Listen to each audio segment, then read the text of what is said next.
conquered by Vikings, painted by Impressionists, liberated by the Allies, and celebrated by tourists. Normandy's sweeping coastline has witnessed centuries of tumult and change.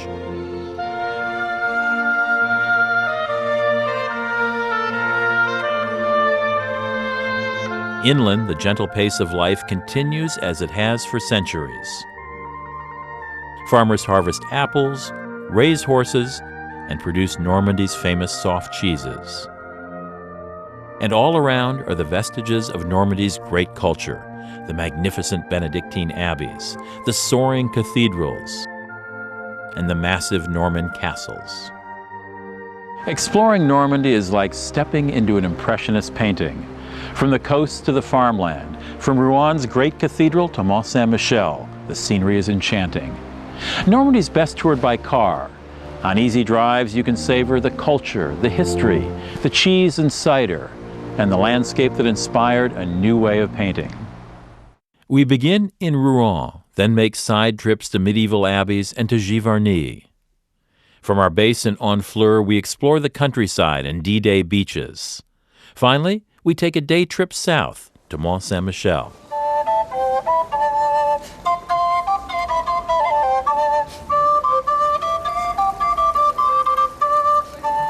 Rouen fell to the Vikings in the 9th century. Joan of Arc was tried and executed here. During World War II, the Germans burned the city, and then the Allies bombed it. Strolling through the restored medieval old town, you can hardly imagine such strife. The pretty houses, dramatic churches, and the youthful street scene make Rouen one of the most enjoyable cities in France. Rouen main street, the Rue de Gros Horloge, bustles today as it did centuries ago with merchants, artisans, and tourists. The medieval Gros Horloge, or Big Clock, for which the street is named, is an elaborate mechanism with one hand that points to the hour and a Roman god representing the day of the week. Peeking out at the end of this lively street is the craggy Gothic cathedral Notre Dame.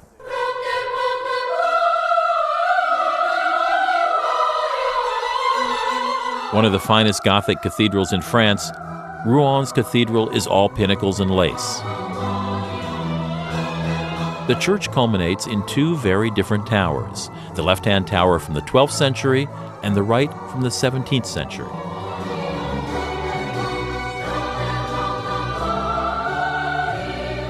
In the simple, lofty interior, slender columns support 4 stories of stone. Carvings adorn the walls, and stained glass filters in the light. A celebrated 13th century window tells the story of Saint Julian, who fulfilled an Oedipal-like prophecy to kill his parents. If you pause for a moment outside the west portal of the Rouen Cathedral, the stone might dissolve into mist. At least that's what it did for the Impressionist Claude Monet, whose works are on display at Rouen's Musée des Beaux-Arts. Impressionism took root here in Normandy. Monet was raised in the seaport Le Havre, and he was introduced to nature and outdoor painting by local artist Eugene Boudin. The works of his compatriots, and for a time fellow Impressionists, Renoir, Sisley,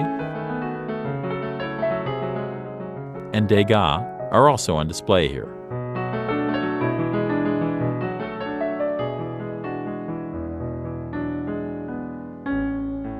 Paintings by earlier masters contrast with the Impressionists' dreamy moods and their misty atmospheres. For decades, the Impressionists were scoffed at.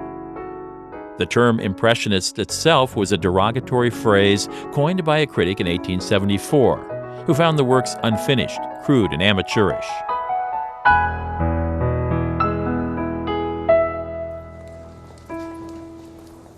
The picturesque streets east of the museum hold more artistic treasures, and these you can take home. In fact, I'm in search of an antique armoire from Normandy for my place. In Rouen, Half the pleasure is the search for antiques down these streets with their 15th to 18th century timbered houses. On the Rue Saint-Romain, I discovered Max Tetlin Antiques. Bonjour. Bonjour, madame. Voici un joli buffet cauchois, Oui, oui. double crosse. This is from Normandy. Yes, north of Normandy, beginning of 19th century. And what kind of wood is this? It's oak. To learn more about French antiques, I invited Jean-Jacques Nivolet from FrenchAntiqueDealers.com to stop by.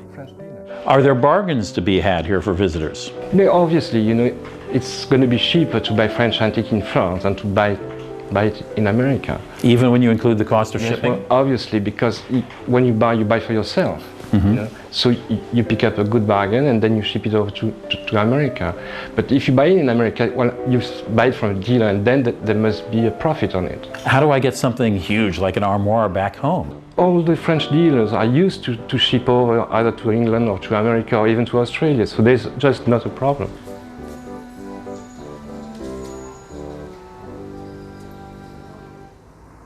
A beautiful drive west of Rouen is known as the Abbey Route for the Benedictine abbeys it passes.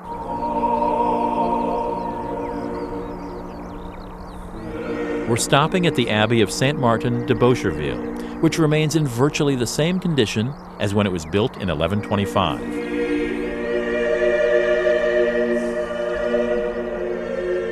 In the 6th century, Saint Benedict wrote the Benedictine Rule that laid out a well-rounded routine of prayer, manual labor, and study for monks.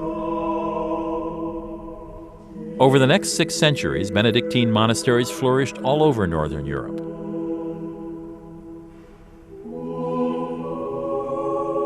The pearl white abbey church, with its simple gray stained glass windows, is a Romanesque jewel. The arch symbolizes the sky, the columns the earth. Romanesque is a meeting of sky and earth, divinity and man.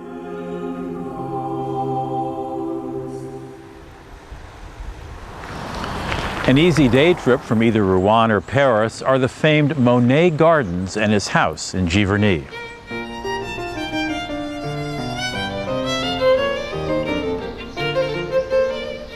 Monet came to live here in 1883, his career just poised on the brink of fame. It had been a long, hard struggle with rejection, abject poverty, and personal tragedies. Monet came to view his grounds at Giverny as an unending source of subjects for his art. He hired gardeners to keep different parts of the garden in bloom throughout the year. Monet dammed a nearby stream to create his water lily pond. He painted more than 250 versions of the pond, obsessed with portraying the scene in different light and atmosphere.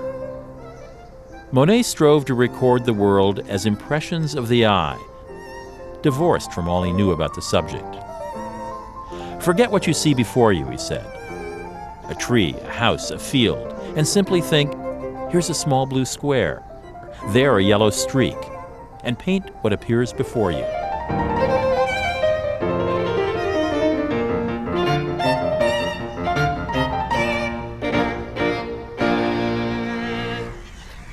The quaint Normandy coast and seaports were some of Monet's first subjects as a landscape painter. The seaport town of Honfleur makes a lovely base for exploring the inland farm country, the historic D-Day beaches, and the Norman Bayou tapestry. Fishermen and explorers have set sail from this picturesque harbor for centuries. Samuel Champlain left Honfleur in 1608 and founded Quebec. Honfleur is a popular destination for Parisian weekenders who come for the fabulous fresh seafood in the picturesque streets. Each morning, fresh fish is unloaded at the dock.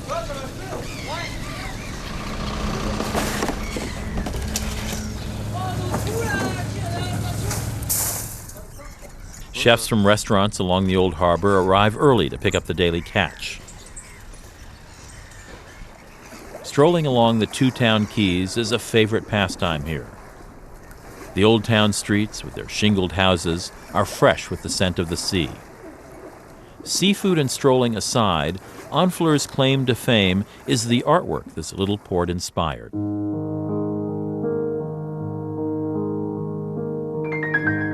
The painter Eugene Boudin was born in Honfleur. In the Boudin Museum, you can admire his landscape paintings, as well as a few by his protege, Monet.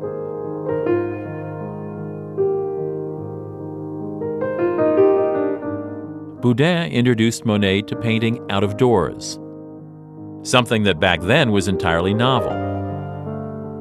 At the time, nature was not considered a suitable subject for art.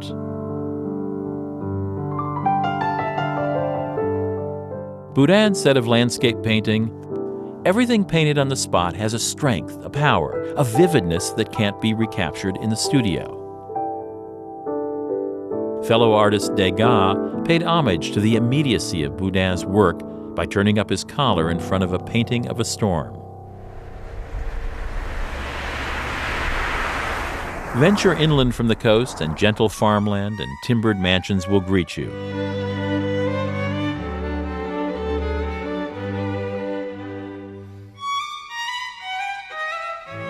This is the rural heart of Normandy. Normandy is known for its hard cider and soft cheese. In the Pays d'Auge, the tourist office has developed well-signed cider and cheese routes. You can stop at local producers and then stroll through strikingly beautiful villages. A rental car is invaluable to really explore the Normandy countryside. For the best deals, I search the internet for rental car companies and comparison shop. And I always book before I leave home. Lush pastures, small towns, and sprawling farms. The blissful Pays d'Auge is especially evocative in autumn, during the apple harvest. Apples and Normandy go hand in hand. Hard cider and apple brandy called Calvados have been made here since the 1500s. At the Manoir d'Apreval, you can witness the centuries-old brandy-making process and taste the high-quality Calvados and ciders. Agathe Letellier told me about the estate.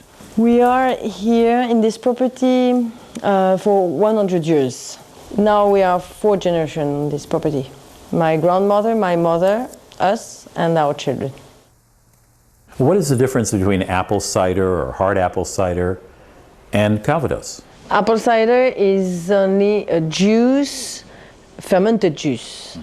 And Calvados is a fermented juice that we distill. We use a distillery machine to boil this fermented juice, and we use only the alcohol of the cider. So Calvados is a liqueur. Calvados is more brandy. More a brandy. Yeah. Okay. You know, it's not appley sweet. I think a lot of people might think it's like apple, like sugary apple drink. It's not. It's belongs to the family of the digestive, like cognac or Armagnac, but with the age it's smoother, but it's not sweet. So we drink it mainly after dinner, after a good meal.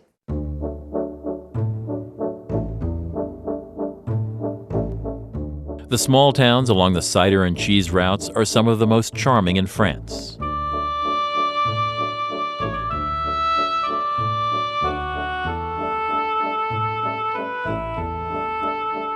Some 200 residents populate the exquisite little town called Bouvron-en-Auge. 40 half-timbered houses line the streets. Once a strategic town near the coast, inhabited by the invading Vikings, Bouvron's invaders today are mainly tourists who come to marvel at its beauty. All over France, you can discover world-class restaurants tucked away in small towns or in the countryside. At the Michelin-celebrated Pavé d'Auge in Bouvron, I'm in for a treat. Chef Jérôme Bansard whips up a simple Norman dish: chicken cooked with apples, apple cider,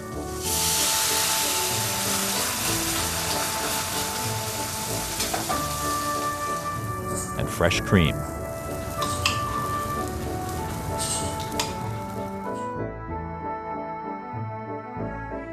Poulet Vallée d'Auge. Chicken from the region with apple, cider, and cream sauce. Thank you, Chef. I can't wait to taste it.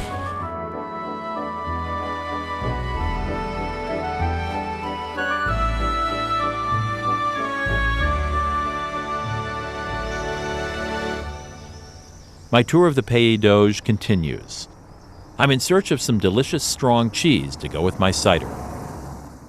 As with cider producers, some Camembert cheese factories are open for visits.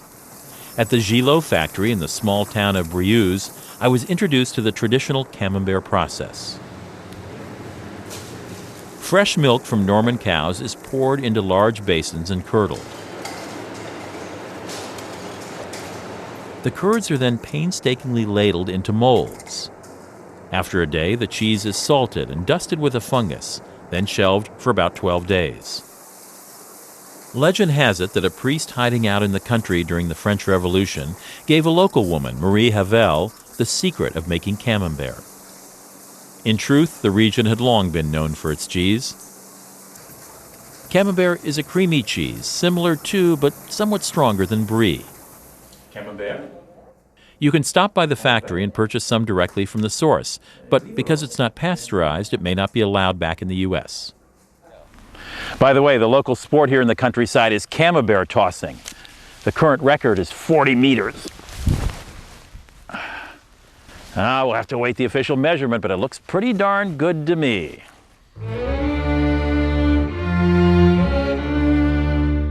A tour of Normandy is likely to include a ruined castle or two, remnants of the Norman past. The Vikings who invaded this part of France wreaked so much havoc that in 911, the King of France struck a bargain with them and handed over part of France. The Norsemen settled down, intermarried, and became known as Normans. From here they set out to conquer England, southern Italy, and Sicily.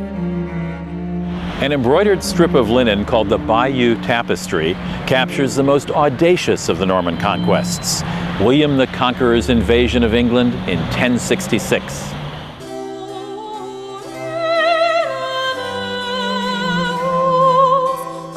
The 230-foot tapestry tells the story of William's claim to the English throne. He was the cousin of King Edward. The king sends his favorite Harold to Normandy to meet with William. In France, Harold, who is recognizable by his devilish little mustache, swears on holy relics that the throne of England will belong to William. But when King Edward dies, Harold breaks his promise and takes the throne himself. The tapestry depicts the comet, later known as Halley's Comet, as an ill omen connected with Harold's betrayal. The Normans prepare for war, sailed to England, and begin their conquest.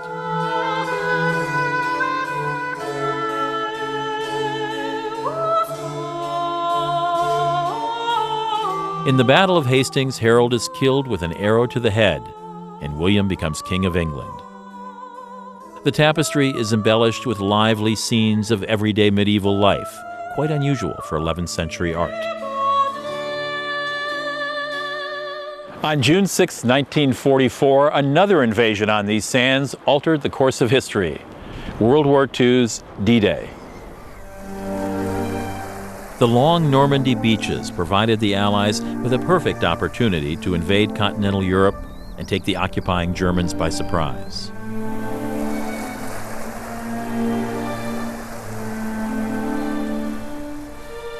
Nothing about Omaha Beach today recalls the vast carnage of that day. While many of the other Allied beach landings went relatively well, Omaha proved deadly. Seasick, heavily laden men slogged through the surf. Many drowned. Many more were cut down by a wall of German fire. More than 2,000 Americans died on Omaha Beach that day. Nonetheless, by the time darkness fell, the invasion was a success. The story of the war and D-Day is movingly told at the Caen Memorial, just outside the city of Caen and not far from the beaches. Exhibits along a spiraling tunnel depict the history of Nazi Germany and the inevitable march to war. In the main theater, a dramatic split-screen film shows footage shot from both the American and German perspectives as the D-Day invasion unfolded.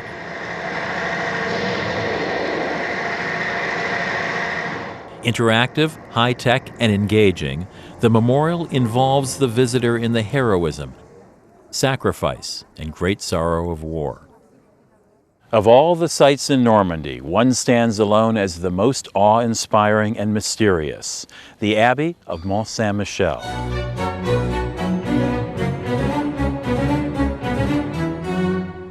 For centuries, pilgrims toiled to pay homage to St. Michael, the powerful archangel who weighs souls in heaven. Pilgrims crossed the bay, falling victim at times to the rushing tides and quicksand. The church bell tolled to warn of the advancing tide, which people claimed came as quickly as a galloping horse. Legend has it that the archangel appeared to the local bishop, Saint Aubert, in 708 and demanded that he build a shrine on this site. In the 11th century, the Benedictine Abbey was built here, and Mont Saint-Michel became a center of scholarship, known for its beautiful, illuminated manuscripts. The abbey is austere, but the views down to the bay are thrilling. In the 13th century, the dramatic Gothic wing of Mont Saint-Michel, La Merveille, was added on the north side of the mount. The Abbey Church is especially evocative during the daily noon Mass.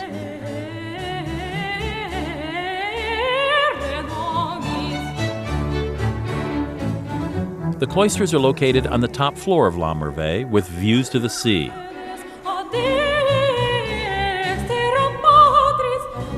During the French Revolution, the government seized churches, and Mont Saint-Michel became a jail for political prisoners. Today, Mont Saint-Michel is the most popular tourist destination in France. If you want a certain amount of solitude and mystery at the Abbey, visit in the off-season, in late spring or early fall.